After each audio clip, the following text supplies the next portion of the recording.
Alright, welcome to Common Man Cocktails. I'm your host, Derek Schober, and I'm outside on the deck. I got my avocado tree here. Haven't moved him in a while. So, what I wanted to do today was two things. First, I wanted to show off something that I had received for review. This is the sipping stones. People have been asking about these.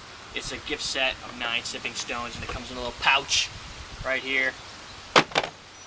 The goal of a sipping stone is a soap stone. It doesn't have any pores, even though some of the Amazon reviews rate it in a negative manner. So there's positives and negatives. Freaking cold. That's what they look like. These little guys here. Here's 2. Bam. Check them out. Right?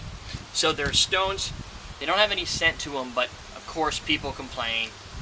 So if you look at the Amazon reviews, you'll see both good and bad. I don't know. I want to try them. One of the criticisms was it doesn't get your drink to a good temperature. This says it's about 60 degrees Fahrenheit. So, a comfortable temperature for me. It brings it down below room temperature just a little bit. I'm not looking to, a lot of the criticisms that people get are, try to come in the back of the house so it wouldn't be so windy, but that the ice traps some of the aroma and it doesn't give it its full experience because it's just too cold. So my goal is to bring that temperature down a little bit, to chill it a little bit, but keep some of the essences, keep some warmth so that you get the full taste, including the alcohols, to really understand and experience the products that you're sipping. So the product I'm going to be sipping is Frangelico. Why? Well, because people, last week in Ustream we had a couple people and other people said, what the heck is Frangelico? I've never heard of it. And as a show that wants to review and do stuff and give everybody full experiences, especially the new people, I wanted 2 birds with 9 sipping stones. What I'm going to do is go through a tasting experience with Frangelico using the sipping stones. I got 3 in there just to go above my liquid. I add a little bit of, here comes the wind, hopefully my camera stays. I wanted to add a little bit of water to it to even bring out that aroma further, where ice would typically do that, but it doesn't stop. So if you use 3 cubes of ice and you don't drink it right away, you're going to end up with a whole lot of water, and you can't control it. If you do a splash of water, you have control over how much water, and you don't have to worry about the dilution rate with the ice. So you get that going for you as well. And all these are on Amazon.com, by the way. Sipping stones, $14.95. You can read the reviews if you want to. You can take my advice, whatever that's going to be, and do whatever you want. I'd still read some of the reviews just to make sure they're going to do what you want. Normally I read the good ones and the bad ones. The ones in the middle I don't care about.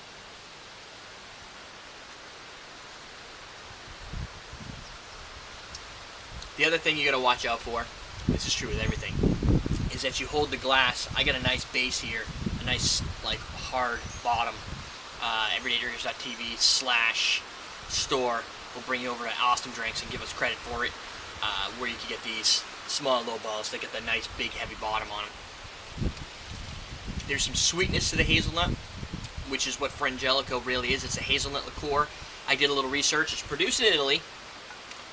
It has a monk design to it, always has, and that's kind of one of the things that's made it popular. I think it was released in the 1980s, and really the bottle was what did it. I think it looks like Aunt Jemima, but it's supposed to look like a monk. The inspiration was, apparently the story is there's a monk, Fra Angelico, who roamed these Piedmont hills, get some ants, back in the day, 17th century, back in the day, and that this is sort of modeled after that specific individual, being that these hazelnuts are made in the Piedmont area, Piedmont Hills. It makes sense, and it's a nice story. It might even say it on here. Yeah, there is a story right here too that probably goes through it. I went out to their website to find out. But it's got hazelnuts that are crushed, well, they're shelled, then they're toasted, then they're crushed. Then you get that rich hazelnut roast flavor, which you then infuse in water and alcohol, aka probably vodka or grain, and you get a sweet-smelling hazelnut, more sweet than, say, a hazelnut coffee, where you typically also get that roasted, bitter coffee taste. This has more of a sweet liqueur style roasted hazelnut. No bitterness. Definitely end sweet, start sweet.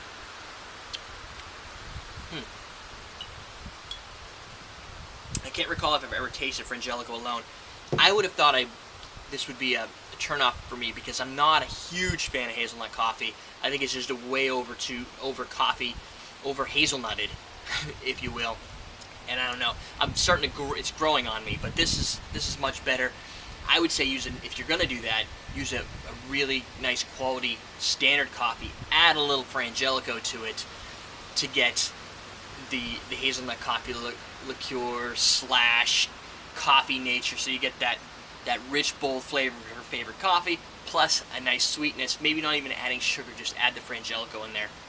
Of course, cocktails, you get that hazelnut also brings us some of that peanut buttery like flavors when you put it in, when you combine it with certain ingredients. If you go to youtube.com/everydaydrinkers, you can search for Frangelico or hazelnut liqueur and see a lot of the different varieties. We've used it a lot, so you'll see a lot of different combinations of what you can do with hazelnut if you can get it. I forgot to look at the price. I did all this research and I don't even know how much it cost. It's probably not too cheap. It's not going to be a hazelnut schnapps style thing. It's going to be a top end, mid-level. If I had to price it, I would say it would. To me, the flavor is high 30s to low 50s in the price flavor, depending on where you are. But that's where I would put the quality, regardless of what it's actually worth. Google it. I can even put it in the description. So there you go. Let's see what these guys are at now. I drank a little too much, so it might be hard to track. Just threw my hand on there. So if you're looking for hazelnut, you've got your Frangelico flavors. If you're looking for sipping stones for your whiskeys or what have you, your scotches. I'm out of scotch. I drank it all, so I don't have any scotch around anymore. People who come over, I always invite them to the scotch, and it seems to go a lot faster that way. So don't got any right now. But put it in a scotch. It's going to give you lack of dilution. Personally, when these guys sent these over to review, they said, "Oh, you don't have to use, you don't have to worry about diluting your drink." I do want to dilute my drink. I want water added to my drink to bring out some of those aromas. I don't have to go crazy. I don't do 1-in-1, but a nice splash, stir it around a little bit, and get more aroma and the full body experience of the drink. So with these, that's what you're going to really get, because you're going to have more control. And when you're doing a tasting, sometimes more control is the way you want to go. Plus, they look kind of fancy, and you can reuse them over and over. So we're up about 3 degrees since I've been holding it. They are still cold. The ones in here are still cold, even though it's like 85 degrees or so out here. They're starting to die off. So what you do is you wash them down, get all, when you first get them, dry them up, throw them in the freezer for a couple days or however long you really want, maybe 5 hours, and you'll have those next time. I use 3 like I would with 3 ice cubes, and you got 9, so you have enough for friends. So that's it comes in a pouch too if you buy them for $14.95. Is that what I said? Yeah, so for $14.95. I'll throw those in the description so you can link off to it. And there you go. You've got hazelnut in the form of Frangelico. You got sipping stones, the review. We are done, folks. Have a good Monday. Oh, should we do a question of the day? Yeah, let's do a question of the day. Question of the day: what's your favorite liqueur, and what do you pay for it? Write it. everydaydrinkers.com is my house. There's no sign here, but we're teaching you how to drink.